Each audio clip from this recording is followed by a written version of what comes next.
Hello, everybody. Welcome to a new episode of the Dissenter. I'm your host, Ricardo Lopes, and today I'm joined by Dr. Aaron Lukaszewski. He is Associate Professor in the Department of Psychology and the Center for the Study of Human Nature at California State University, Fullerton. And today we're talking about personality from an evolutionary perspective. So, Dr. Lukaszewski, welcome to the show. It's a pleasure to everyone. Pleasure to be here. So tell us first, from an evolutionary perspective, how do you approach personality? I mean, theoretically speaking, how do you basically think about personality traits, and things like that? Yeah, well, I mean, there's at least two kind of distinct questions there from my standpoint. And so the first question would be, how do you approach the evolution of individual differences and to sort of reconcile that with the existence of a sort of universal species architecture? And then the second question is, or a second question could be, the sorts of trait constructs that are the units of analysis in personality psychology. How do you go about studying those particular kinds of traits, versus taking other approaches? Now, when it comes to the first question about just the existence and origins of individual differences and variation, I mean, when I came into the field in the 2000s and started doing my doctoral work in the Center for Evolutionary Psychology at UCSB, just in the prior decade or so, there had been several, what I consider to be seminal papers that sort of laid out the theoretical foundations for how to approach the study of personality and individual differences by Tooby and Cosmides and David Buss and Dan Nettle. And then in grad school, there was a seminal paper that came out on the evolutionary genetics of personality by Lars Penke, Jap Dennison, and Jeffrey Miller. And so all of those foundations were kind of my starting point and my inspiration that got me into this area of study. But what they were interested in, I mean, so the puzzle from an evolutionary standpoint regarding the existence of individual differences is that natural selection, as it selects for the fittest variants, tends to reduce phenotypic and genetic variation, right? Directionally acting over time, right? Yeah. So, but nonetheless, you have variation abounding in natural populations with individuals varying on all sorts of different parameters.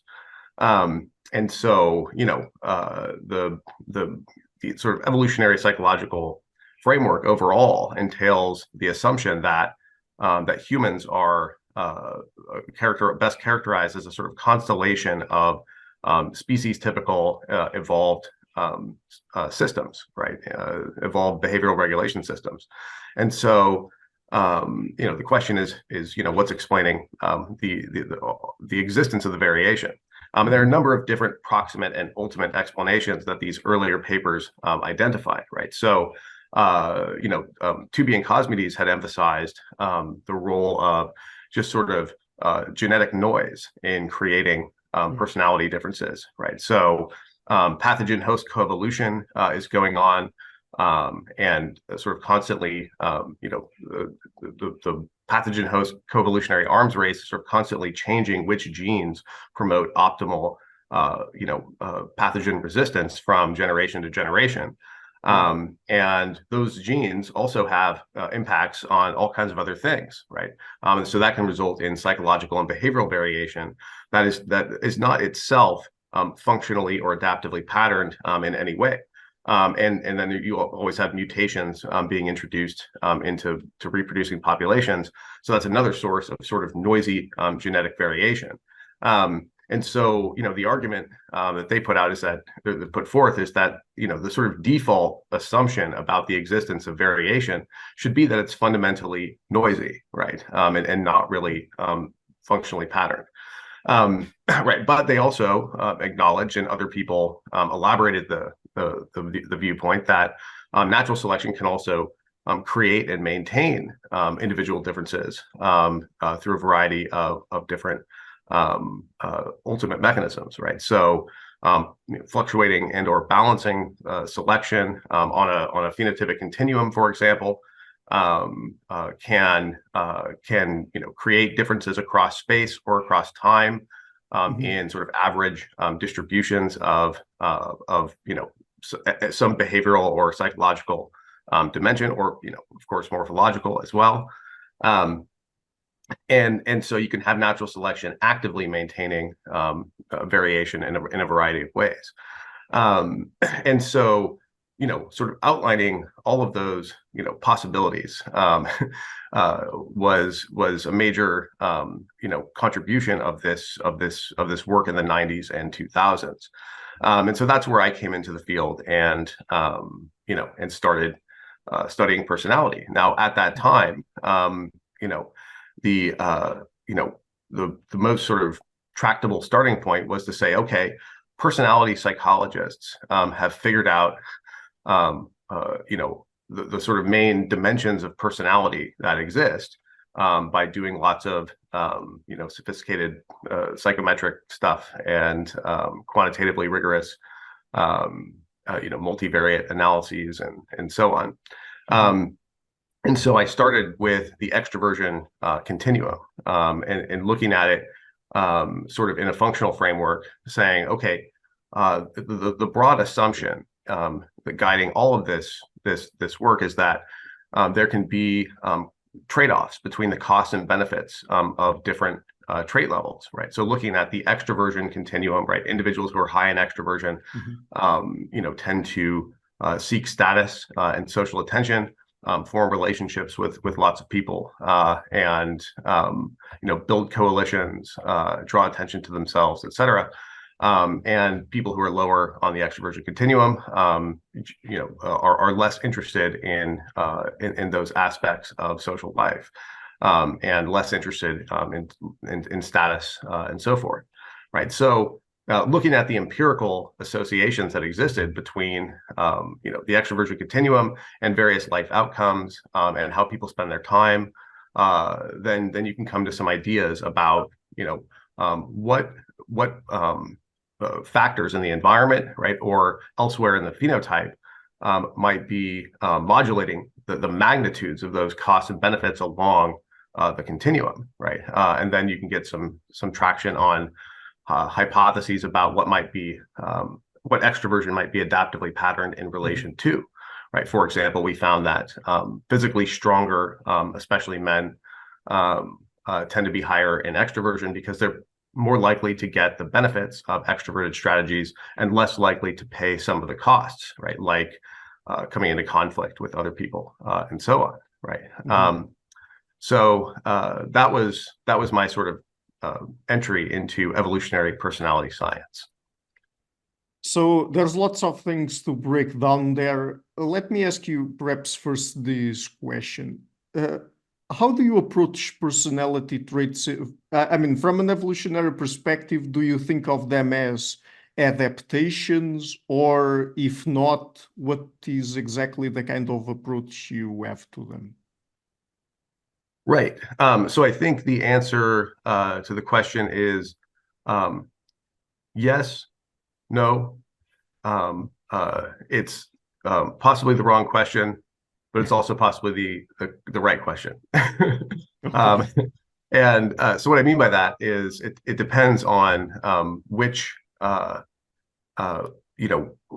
depends on what you mean by personality, and it depends on what you mean by adaptation in those contexts, right? So in the previous section, we were talking about, there can be non-functionally, non-adaptively patterned individual differences and variants. And so in those cases, you're talking about psychological and behavioral variation that is not adaptively patterned and not therefore generated by a sort of an adaptive mechanism. Right? You can also have individual differences, whether based in heritable variation or generated through a sort of system of facultative calibration, a species typical mechanism that generates variation contingently, then you can have individual differences that are adaptively patterned and would qualify as some sort of adaptation. Relatedly, there's the question of the personality traits that exist as the units of analysis in personality psychology, right? Are those adaptations, and are they actually kind of identifying unitary dimensions of phenotypic variation in the first place? And so I think that my answer to that is that the systems that generate the personality concepts, and possibly many of the personality concepts themselves, are adaptations, right? In the sense that we have an evolved psychology of person, perception, and prediction, right? A personality assessment system, right? So the personality assessment system is designed to represent dimensions along which people vary in functionally significant ways. So differences between people that matter for me in deciding how to interact with them. Mm-hmm. And importantly, it's natural selection can favor a system that creates heuristic personality concepts and uses them to make decisions about other people, even if those concepts are not really accurately mapping onto the specific ways in which people differ from each other, or the mechanisms that are generating the variation, right? So mm-hmm. These heuristic trait concepts can if they have greater than chance predictive utility, then natural selection can presumably favor them, right? So yes, I think there are many open questions, by the way, about our evolved psychology of person, perception, and prediction. So we have all these trait concepts: sociable, conscientious, assertive, etc. Right, and now it's quite possible that many of these things are many of these concepts are kind of cognitive universals. But then but some may not be, right? And there are also questions about even if they are cognitive universals, in other words, everywhere in every human population, there exists a concept that can be translated, into any language and so forth. Are those really sort of pre-programmed in some way, genomically, pre-specified in their content, right? Or are there more basic conceptual primitives from which those are reliably, emergently built across development? So anyway, there are various open questions, but yes, I think that we have an evolved psychology of person perception or difference detection, as David has called it. So I don't know if that answers your question. Yeah, let me ask you another kind of question now. So since we have different kinds of personality inventories, and I guess that at least in the West, the most common one in personality psychology is the Big Five, and then also the Hexaco, for example. Should we expect for any kind of personality inventory to be at the basis of an evolutionary approach to personality? Or basically, how do you deal with the personality inventories that we have? And do you expect that any of them would be universal or not? I think I think that there is pretty good evidence that something like the Big Five or Big Six, it tends to replicate across highly industrialized, urbanized societies, right? Mm-hmm. The evidence is much less strong that those personality taxonomies generalize in their multivariate structure to smaller scale populations, indigenous communities, and so on. Yeah. There. So in thinking about this, what it's important to ask the question: what is a personality taxonomy? And where do they come from, right? Because the methods by which they're derived are very important for thinking about the ontological status of the resulting dimensions, right? So in personality psychology, these broad taxonomies that you're referring to were created through what's called the lexical approach, right? Which is to basically start with a comprehensive set of, in this case, English, personality trait descriptors, so trait descriptive adjectives, and then later corresponding statements designed to capture the content of those adjectives. So to have many tens of thousands of trait descriptive adjectives, have people rate themselves on these, rate other people on these, and then use factor analysis to identify the roughly independent dimensions that are defined by intercorrelations among these trait descriptive adjectives, right? Yeah. And they're sort of designed, they're trained to be roughly statistically independent dimensions, so that you just minimize the overlap and among the marker dimensions in question. So, for example, the big five, so this is how they come to these taxonomies in the first place. So the individual personality concepts and corresponding sort of lexical descriptors that go on to these dimensions. It could be the case that those exist everywhere, right? That the specific personality concepts have a lot of universality, right? But what's in question is whether at the population level, the big five factor structure actually winds up mapping onto the covariation patterns in all kinds of societies. I don't see a good a priori reason to expect that would be the case. Just given that, I mean, the patterns of covariation reflect patterns of phenotypic covariation, and so if the traits that exist on different axes in factor space, are caused by different things, then if in different ecologies with different ecological configurations and so on, I think you can get all kinds of different patterns of covariation. So this was an idea that was tested by Mike Girvin and Chris von Ruden and their colleagues, where they took the most commonly used big five psychometric instrument, the BFI, so Mike is one of the key figures involved with the Chimane Life History Project, so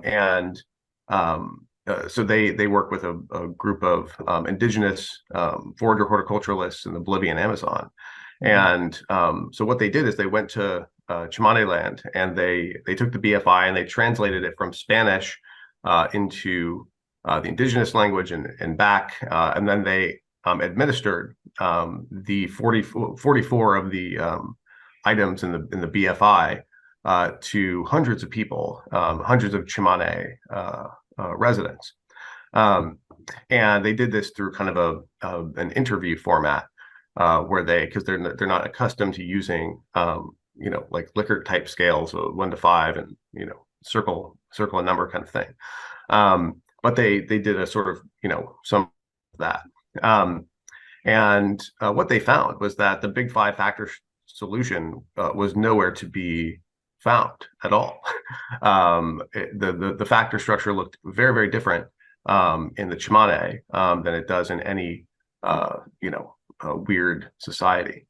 And what they found instead was provisional evidence for a Chimane Big Two, as they called it, right? Which is, I mean, that was a very tentative labeling, but two broader dimensions that were defined by items from heterogeneous big five dimensions. So no, I mean, I think the evidence the evidence from those sort of ethics studies suggests that, the big five does not replicate everywhere, and nor do I think we should expect it to.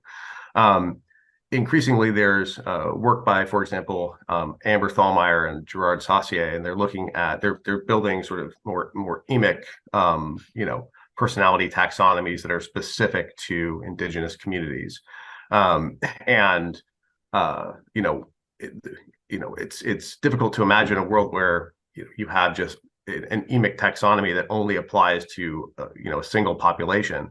But nonetheless, it underscores the same conclusion that we don't see a ton of universality in like the population level correlation structures. Yeah, I mean, just to mention also that if listeners or viewers are interested, I also have on the show an interview from 2018 with Dr. Louis Goldberg, one of the big names behind the development of the Big Five personality traits inventory. And also, you mentioned there Michael Gervin and Chris van Ruden. I also have interviews with them, and also with Gerard Saucier. So if people are interested in learning more about the kinds of things and the research you're mentioning there, I also have interviews on that. So but when it comes to what explains interpersonal variation in personality traits from an evolutionary perspective, so if I remember correctly, for example, in your first answer, you mentioned briefly how physical formidability might contribute to levels of extroversion, and I would imagine that would be classified as contextual factor. And in your previous answer, you also mentioned things like ecological factors. So, of course, I would imagine that many different kinds of factors play a role here. But what would you say are perhaps some of the main kinds of factors that explain variation in personality traits? Yeah, I mean, I think there's been work on, for example, cross-societal variation in the homicide rate, right, as an indicator of kind of, environmental harshness and specifically, levels of violence and and how that tracks, average levels of, paranoia and trust and, behavioral aggression and, things that would be functionally related to, cross-societal variation in homicide risk. There's also been work on the role of pathogen prevalence in driving patterns of variation, right, where you have higher pathogen prevalence, you have lower, for example, extroversion, because it increases the costs of interacting with lots of people, to have a lot of disease risk in your ecology. We've also done work on the niche diversity hypothesis, which is more about explaining why we seem to it may be the case that there's less there's more covariation in societies with a smaller number of social and occupational niches than in weird societies wherein there's a lot of niche diversity, right? There are many different specializations, social and occupational specializations that each have a different sort of optimal incentivized multivariate personality profile. And so, the work we've done is pretty provisional, and there are alternative explanations for the patterns we've documented. But when we have nation level proxies for societal niche diversity, right, you see niche diversity across societies being inversely related to be the overall sort of amount of covariation you observe in those societies. And that was sort of an explanation that came out of speculating about what explains the Chimane results from Mike Gervin's study, right? What explains why we see so much more covariation in the Chimane, and is differently configured on top of that. And so this was sort of a general explanation that came out of that particular observation. So earlier you've also mentioned how it seems that there's more, or there seems to be more a variation in personality traits across traditional societies. Let me ask you specifically about work you've done in Conambo, Ecuador, with a group of horticultural foragers. What did you study there? And tell us specifically, I guess, about calibration and fitness linked correlates of personality. Yeah, so this is work in Conambo, Ecuador, Mhm. which is a community of horticultural foragers, and this is the field site of John Patton and Brenda Bowser that they've maintained for 3 decades or so, making regular visits back to collect data, and in this case, so John tragically passed away a year and a half or so ago, and so these were data we collected, before that, of course, and I mean, the idea of the study was to just actually get sort of pilot data on testing replication and extension of some of my personality findings in Conambo, and we were thinking we would build that out and do a bunch more with a sort of more comprehensive personality taxonomy, IMIC and EDIC and all that, but unfortunately, yeah, that's not happening at the moment. But yeah, so in this study, we just had three personality concepts, three dimensions of personality that were sort of taken from the Hexaco and Big Five taxonomies. And our questions were, first, do these personality concepts exist in the minds of Conambo villagers? And then also, can we reliably assess those, individual differences in those personality traits? And do they track the things that they theoretically should? Fitness-linked outcomes, in this case, fertility and status in the community, and are they predicted by physical strength, which John had a way of collecting in the field. So the provisional answer to the question of do these personality concepts, basically fearfulness, extroversion, and immodesty, do they exist in Conambo? And the answer was yes, because there were translations of those into the indigenous languages. A second test of that was, it came out of the reliability of people's rankings of each other on those dimensions. So this was a method that John was involved in kind of creating, but he uses a photo ranking task that's sort of round robin in the community, right? So all the men will rank each other on a given personality concept, let's say extroversion, right? Including themselves, and they do this by, they have a photo of each person in the community, and then they arrange them from highest to lowest on a given dimension, and everybody does this for everybody else, and so you have a lot of data going into each personality score, and you can also assess, do people agree, right? Is there inter-ranker agreement? And so the inter-ranker agreement was quite high for both extroversion and immodesty, and among both men and women, and then those in turn were predicted by men's physical strength. Physically stronger men, even controlling for age and other things, were higher in extroversion and in immodesty, which was highly correlated with extroversion, and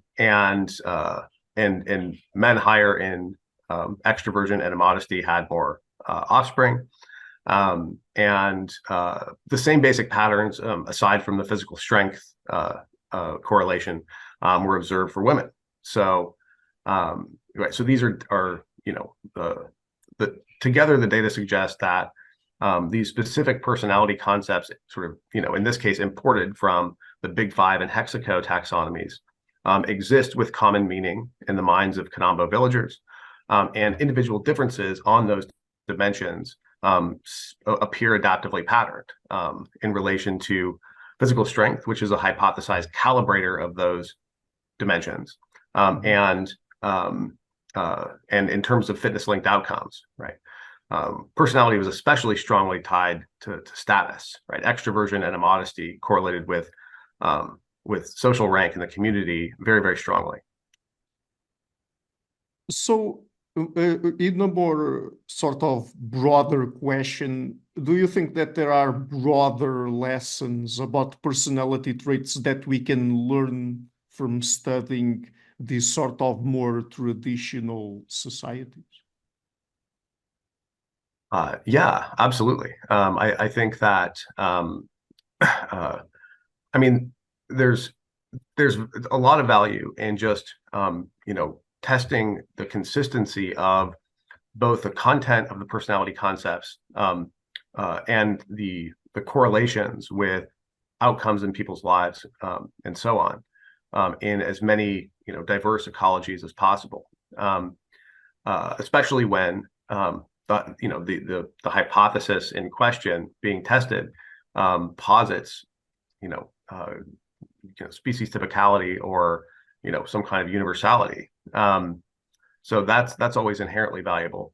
And I think we can also learn a lot about the development of personality concepts by testing the universality of those, and also looking at cases in which a given personality concept doesn't seem to exist in a particular society. Then the question is why, why does it seem to exist in lots of other societies? And then there's the question of personality structure, which is to say, do the patterns of correlation among different aspects of personality replicate similarly in all societies, or is there just too much variation to even start creating a human-specific taxonomy of personality dimensions? So in one of your papers, I read you arguing that in personality science, it would be important for us to distinguish between the three different key goals, namely description, prediction, and explanation. I mean, could you explain each of those goals and why do you think it is important for people to distinguish between them? Yes. So the paper you're talking about was written by a whole bunch of authors. And it came out of kind of a think tank workshop. I think it was in 2018. It's important to note that all the authors might not agree with every statement in the paper when you have that kind of a mission statement. But I do agree in general that those are distinct goals, right? That you have, the goal of description. So I'll just start with my problem with that. Okay, so think about like Venn diagram space. You have description, prediction, and explanation, right? So explanation is about doing really what I'm probably most interested in, right? Which is looking at identifying the mechanistic underpinnings of the variation that gets captured in personality constructs. And that's what a lot of other more social cognitive personality scientists are interested in doing as well, and functionalists of various kinds.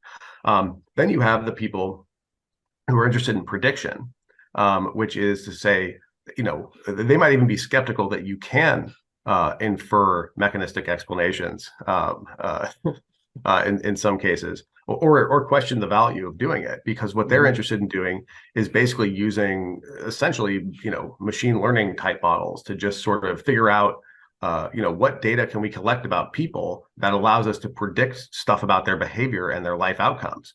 That goal, the prediction goal on its own, you might not care if you're accurately carving up the human phenotype at its joints at all, right? As long as you're able to forecast what's going to happen and increase the sort of incremental prediction, right? So that's that goal. And then you have description, which overlaps with both of those, right? But my question was always, the part of description that doesn't overlap with either prediction or explanation, what good is it? And on its own as an intrinsic goal, that's irrelevant to either prediction or to explanation. But I think really the answer winds up being that you got to start, in some cases it's useful to just start with description, and then maybe later on it becomes apparent, which things that were described, do have some kind of utility in describing or explaining, or predicting or explaining. If that makes any sense.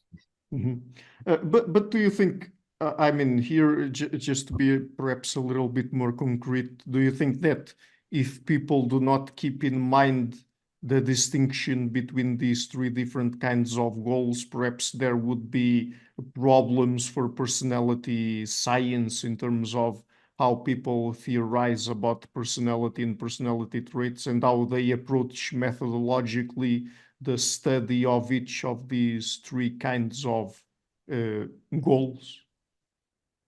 Yeah, absolutely. And I think, a lot of times apparent disagreement comes out of the fact that that people have different goals in mind, and so therefore disagree about which methods are appropriate and which types of theoretical frameworks are useful, and which inferences are warranted. So I think to me it's difficult to imagine like not caring about explanation. Like my professional focus is sort of trying to map the contents of human nature, and figure out what kind of ape we are, with the goal of pure prediction, you don't necessarily care about that at all. And in fact, if you would discard potentially a better mechanistic explanation that's more accurate, closer to the truth or whatever, in favor of a model that can predict stuff. So yeah, I think people just keeping in mind that a given research program might have goals that are, although within the domain of personality, fundamentally kind of different, and in some cases there's non-overlapping parts of those goals.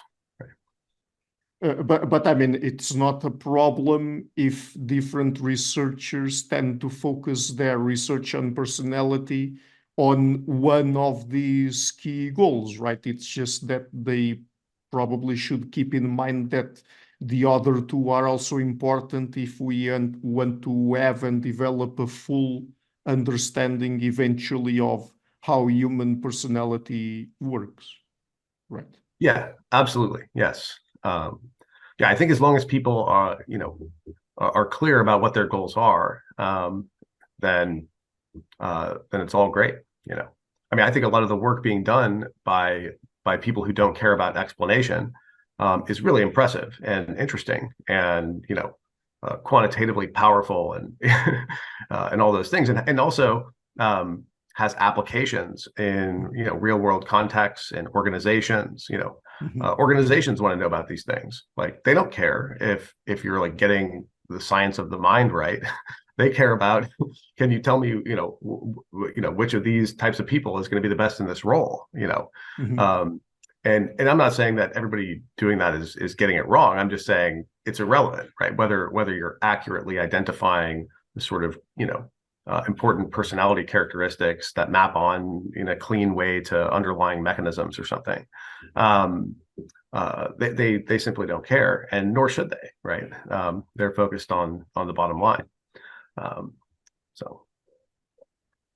So in your work, I've also read about the general factor of personality. Could you tell us what it is and if it is useful as a construct in personality science?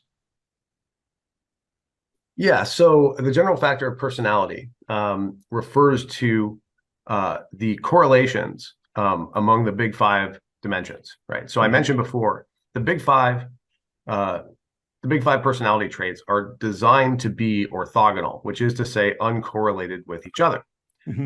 But nonetheless, you get correlations among them, no matter how hard you try not to, basically with, psychometric surveys. And those correlations are all positive, positive correlations directionally, except for neuroticism, which correlates negatively with the rest, or several of the other ones anyway.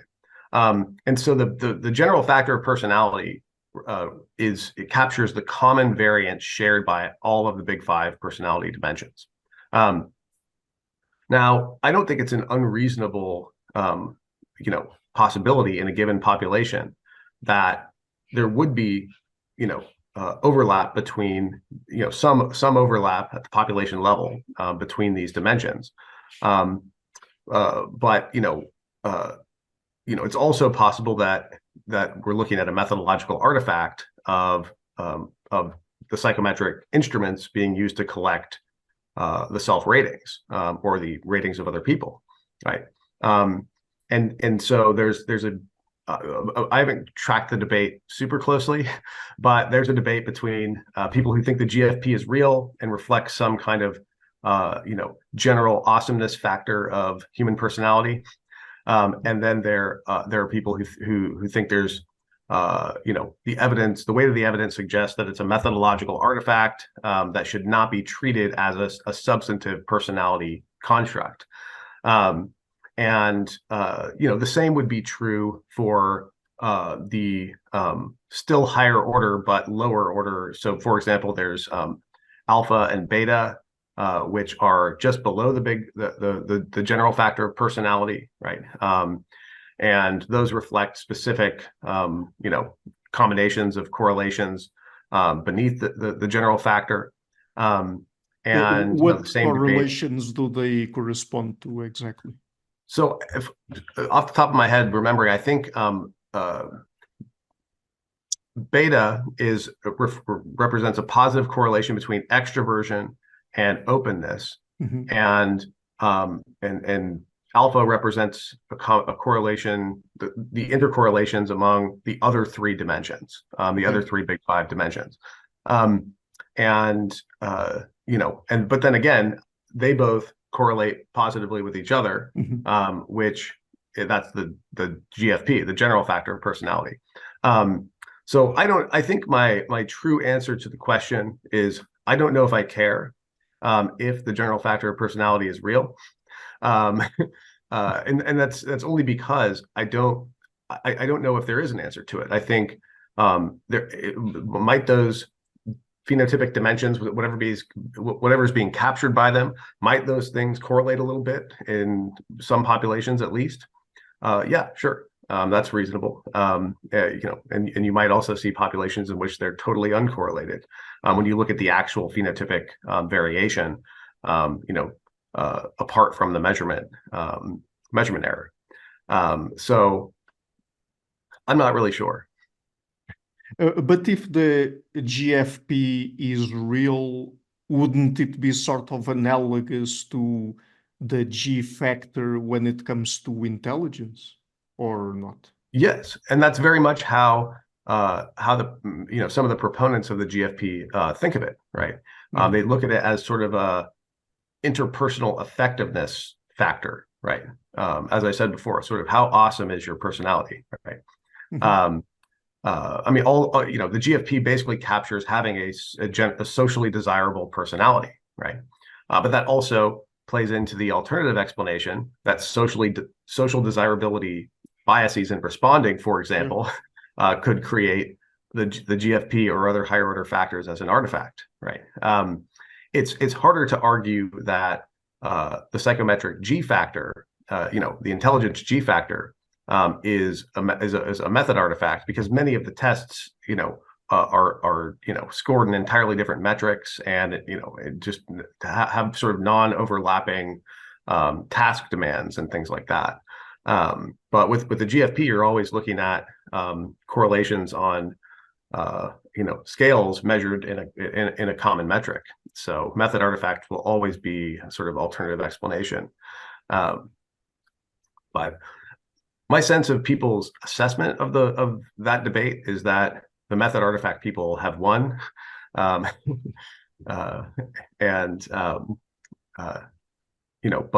of course there's still some holdouts. So.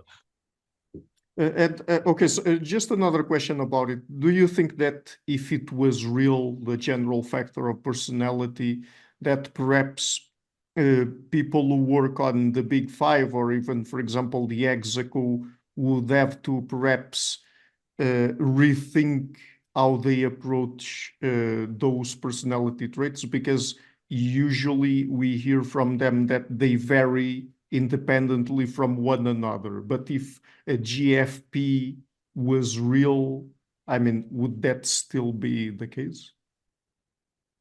I don't really think so, because the correlations are pretty weak. I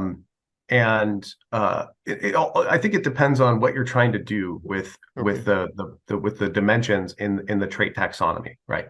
Now you mentioned you had Lou Goldberg on. I think that the original goal of creating the Big Five was not to identify like actual dimensions of phenotypic variation, but to sort of provide what they called marker dimensions in factor space, right? Just because what it was a solution to was the sort of jingle jangle problems, so-called jingle jangle problems, which means you have all these personality psychologists out there, each studying their own individual trait constructs, and then in their own research traditions. And then it turns out that a bunch of those are pretty much the same thing, right? Just with different names and different groups of people studying them, right?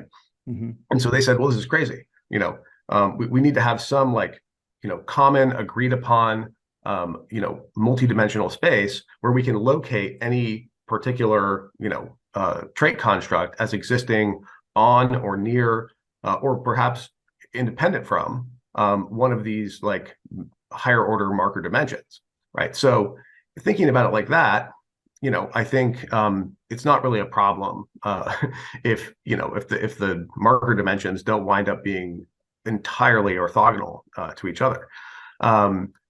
We did a paper that also came out of that same think tank I referred to, led by David Condon, and that had to do with creating personality taxonomies sort of from the bottom up, and not trying to impose a lot of higher order structure onto them, right? Now it's still, you still want to avoid jingle jangle type issues, right? And have some sense of, the content independence, of the different constructs in the overall taxonomy. But it would allow for, a more sort of granular view of the units of analysis, and also just provide more plasticity in thinking about does this aspect of personality relate to this other aspect of personality, and how overlapping are they, and things like that. You could have that vary, right, across different populations, right, which I think is more consistent with the complex reality of personality space. So I think we have time to get into one last topic here. On a different topic, you've also done work on social status in human societies and the sort of costs and benefits of high social status. Of course, the benefits from an evolutionary perspective seem more or less obvious, because it usually translates into fitness benefits, higher fitness, all of that kind of stuff. But could you tell us basically what are the main benefits, and also perhaps less intuitively, what are the costs of high social status in human societies? Yeah.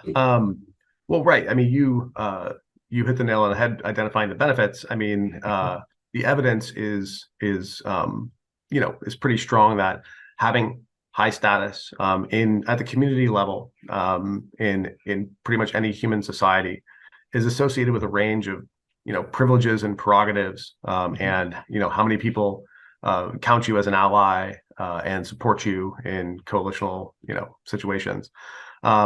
And also with your reproductive success and health and all kinds of other correlates. So yeah, I mean, Chris von Ruden and Adrian Yegi have probably the most comprehensive analysis of this, and I mean they're looking just at across primates, but a phylogenetic sort of meta-analysis across male primates, including humans in smaller scale societies. In general, yes, men, across primates, male primates, if you look at the correlation between rank and reproductive success in non-human male primates, like the average correlation is something like 0.7 or 0.8, right? It basically tells a story of like, if you're a male primate, a non-human primate, pretty much the only thing that matters for your reproductive success is your rank in the social hierarchy, right? Now, for humans, that's watered down quite a bit, right? Because there are various mechanisms across human evolution that have created, what we refer to as leveling, right? Because as humans, evolved a psychology that allowed them to first depend on each other through various forms of mutual aid, and also to reason flexibly and in sophisticated ways about coalitions, and with the aid of the use of grammatical language and so on. It became much less viable for a high-ranking male to just take everything for himself, right? To just take all the matings with fertile females, and keep all the good stuff, and impose costs on others, indiscriminately, right? Because subordinates could band together and collectively have more formidability than any individual bully, right? And so consequently, in human societies, you see a much weaker correlation between attained social rank and reproductive success. But it's still, I mean, it's still a valuable thing to have, right? High status is still reproductively valuable for human males, which is kind of one of the takeaway messages. And we saw that as well in the Conambo data, with higher ranking men having more kids and higher ranking women having more kids. But anyway, so what question am I addressing here? What are the benefits? Yes, but yes, there are costs, right? I mean, if you're unlikely to get the benefits of having high status because you're unlikely to achieve high status, right?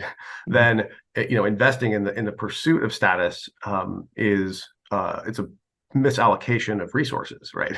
Right. There are opportunity costs of status pursuit activities, because you're doing that and not other stuff that might actually generate benefits for you, right? And so especially costly if you never actualize those benefits.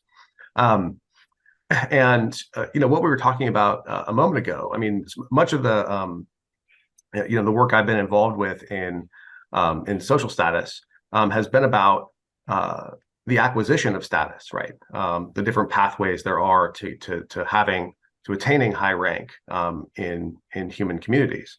So before, in the 1980s and 90s, if you were studying human hierarchy, you were kind of importing like a primate model, right? And you would tend to refer to dominance hierarchies, right? And think about hierarchy just purely in terms of dominance, and intimidation and coercion, with the assumption being that the highest, the alpha male will be the most badass male, right? For example. And then in 2001, Joe Henrich and Gil White wrote a paper that was a major contribution because it introduced, in human groups, the concept of prestige-based hierarchies, right? That in humans, you also have freely conferred deference to prestigious individuals, right, who are perceived as having value for generating benefits for others in the community, or having special talents that people want to learn from, for example. And so this was a pathway to high status in human groups that was sort of phylogenetically relatively unique. And so introducing the dominance, what became the dominance prestige model of social hierarchy was a major advance. What we have sort of been in some discussions in the literature about is the extent to which dominance, as defined in the dominance prestige model, really exists in any pure form in human communities at all, right? In other words, can an individual, just purely through coercion, elicit deference from others that results in some meaningful, elevated status within a human community? What we've,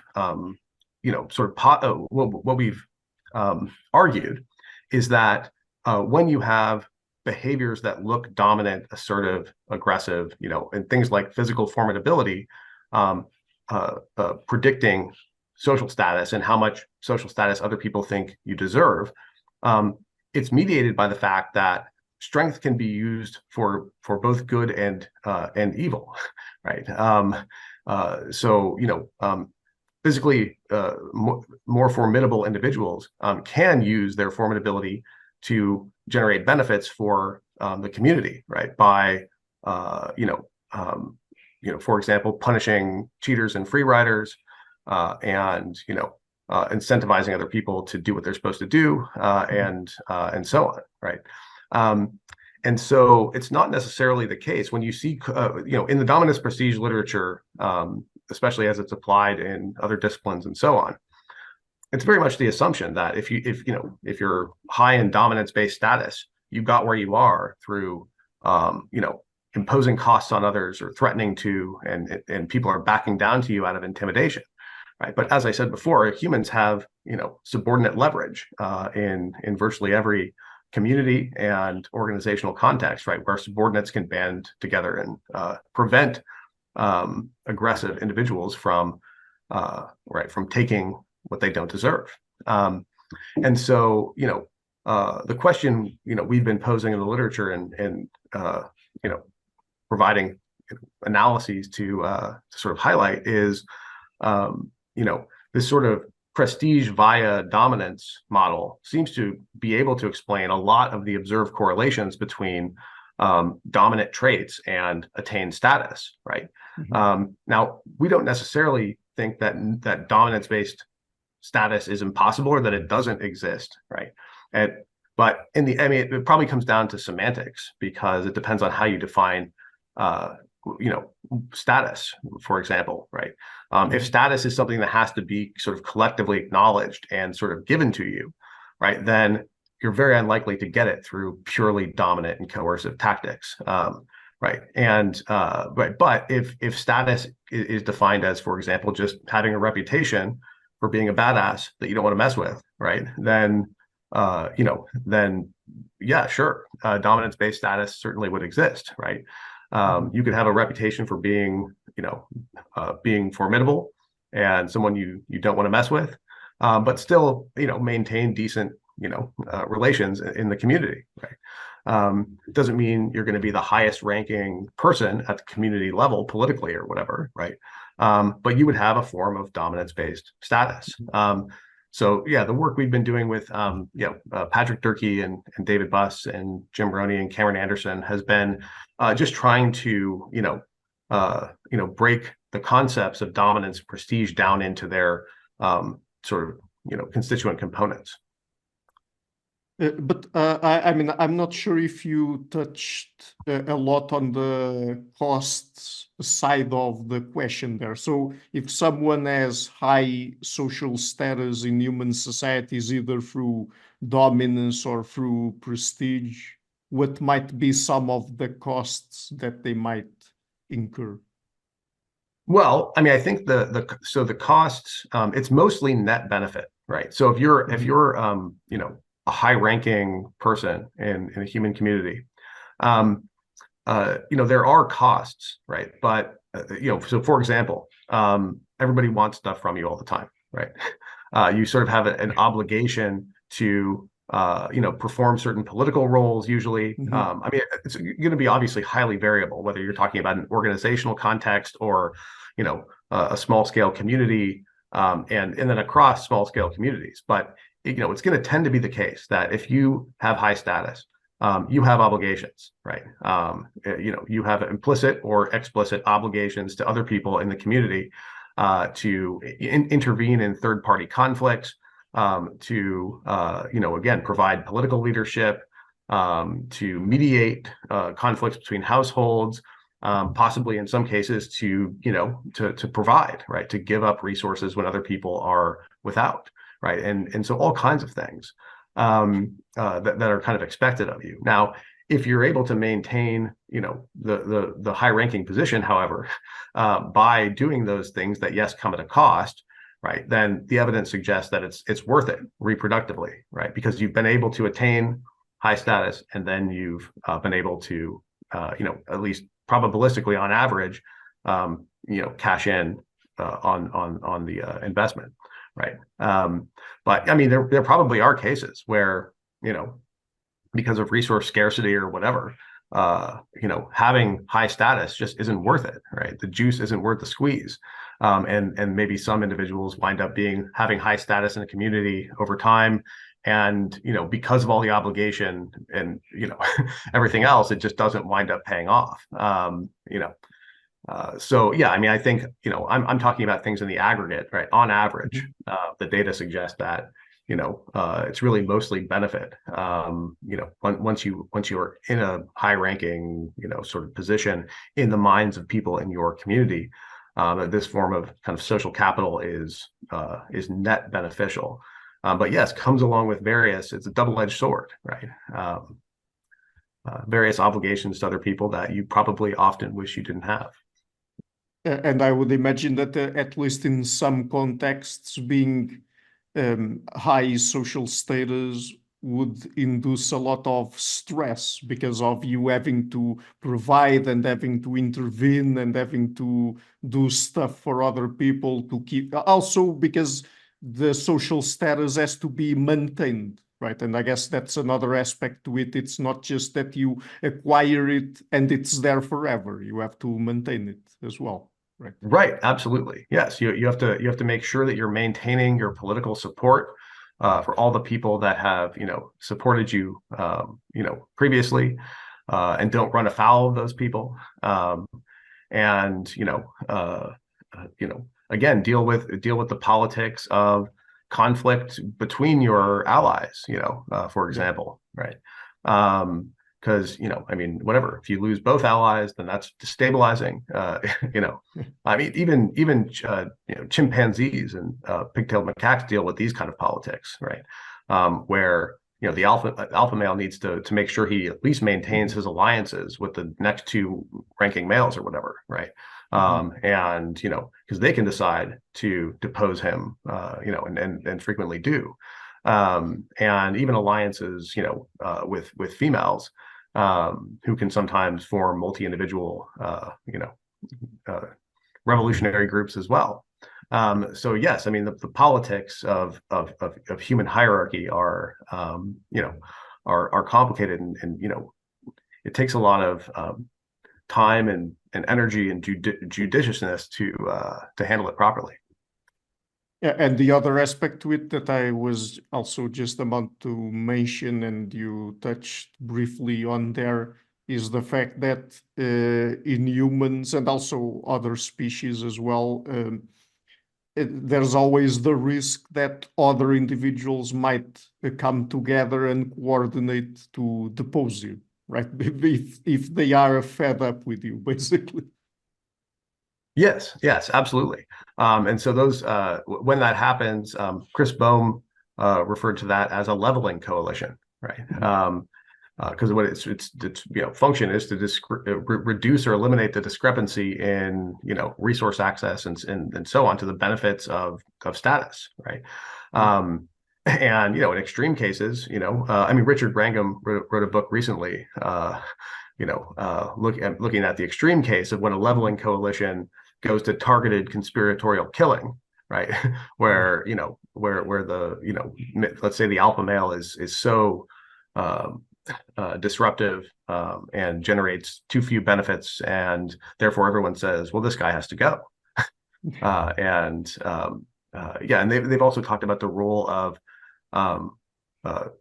this is going back to Chris Bohm and colleagues, but the role of projectile weapons too, right? Which once humans had the ability to create projectile weapons over hominid evolution, right, then this vastly reduces the cost of coordinated killing, right? Because everybody can stand back at a relatively safe distance, and only one spear needs to actually land on target. Right. Yeah, but basically you no longer have to be as physically formidable as the alpha male to actually be able to kill him, even alone sometimes. Yeah, absolutely. Yes. Yeah. And you no longer have to be the most physically formidable individual in the community to be the alpha either, right? Because the way that you're getting there is not necessarily fighting everybody else, right? You're probably getting there by generating benefits for others and, through alliances. I mean, there still is a correlation in human, communities between formidability and attained rank, but it's, again, nowhere near what you would see in most non-human primates, where the correlation is extremely strong. And if an individual is the alpha male, you could probably say, and, with pretty good probabilistic certainty that will be the most physically formidable individual, right, in the community. By the way, just to ask you this, the Richard Wrangham book you were alluding to is the goodness paradox, right? Yes, the goodness paradox. Yes. Yeah, I also have an interview about that on the show, by the way, so from 2019. So just before we go, would you like to tell people where they can find you and your work on the internet? Yes. AaronLukaszewski.com. I probably shouldn't have used that web address because you have to spell my name in order to get it right. But I have both a personal and a professional web page at Cal State Fullerton's Department of Psychology. There's links to all of it, and all my publications are listed there, of course, with access to PDFs. So great. So I'm leaving links to that in the description of the interview. And Dr. Lukaszewski, thank you so much for taking the time to come on the show again. It was really fun to talk with you. Yeah, thank you. Pleasure. Hi guys, thank you for watching this interview until the end. If you liked it, please share it, leave a like and hit the subscription button. This show is brought to you by Enlights, Learning and Development Done Differently. Check their website at enlights.com, and also please consider supporting the show on Patreon or PayPal. I would also like to give a huge thank you to my main patrons and PayPal supporters: Per Ergo Larsen, Jerry Mullerens, Frederick Sundo, Bernardo Seixas, Olaf Alex, Adam Kessel, Matthew Whittingbird, Arno Wolf, Tim Hollis, Eric Alenia, John Connors, Philip Forrest Connolly, Dan Demetri, Robert Windiger, Rui Inácio, Zup, Mark Neves, Colin Holbrook, Phil Kavanagh, Mikkel Stormir, Samuel André, Francis Fortiago Nunes, Fergal Cossen, Hal Herzog, Nuno Machado, Jonathan Labyrinth, João Linhares, Stantanti, Samuel Correia, Eric Hines, Mark Smith, João Eira, Tom Hummel, Sardus France, David Sloan Wilson, Yacila Dez Araújo, Romain Roach, Diego Londoño Correia, Yannick Punter, Dana Rusmani, Charlotte Bliss, Nicole Barbaro, Adam Hunt, Pavla Stazewski, Nelek Bach, Guy Madison, Gary G. Alman, Sam Afzal, Adrian Yeagy, Paul Tolentino, João Barbosa, Julian Price, Edward Hall, Edin Bronner, Douglas Fry, Franca Bortolotti, Gabriel Ponce Cortez, Ursula Litsky, Scott, Zachary Fish, Tim Duffy, Sonny Smith, John Wiseman, Daniel Friedman, William Buckner, Paul George Arnaud, Luke Lowacki, Georgios Theophanos, Chris Williamson, Peter Wolozin, David Williams, Diogo Costa, Anton Erickson, Charles Murray, Alex Shaw, Maury Martinez, Coralie Chevalier, Bangalore Atheists, Larry D. Lee Jr., Old Erringbone, Asteri, Michael Bailey, Dan Sperber, Robert Grassi, Igor N., Jeff McMahon, Jake Zool, Barnabas Radix, Mark Campbell, Thomas Dovner, Luke Nissen, Chris Story, Kimberly Johnson, Benjamin Galbert, Jessica Nowicki, Linda Brandon, Nicholas Carlson, Ismail Benzliman, George Coriatis, Valentin Steinman, Per Crowley, Kate Van Goller, Alexander Hubbard, Liam Dunaway, BR, Masood Ali Mohammadi, Perpendicular, Jonas Hertner, Ursula Goodenough, Gregory Hastings, David Pinsoff, Sean Nelson, Mike Lavigne, and Dios Necht.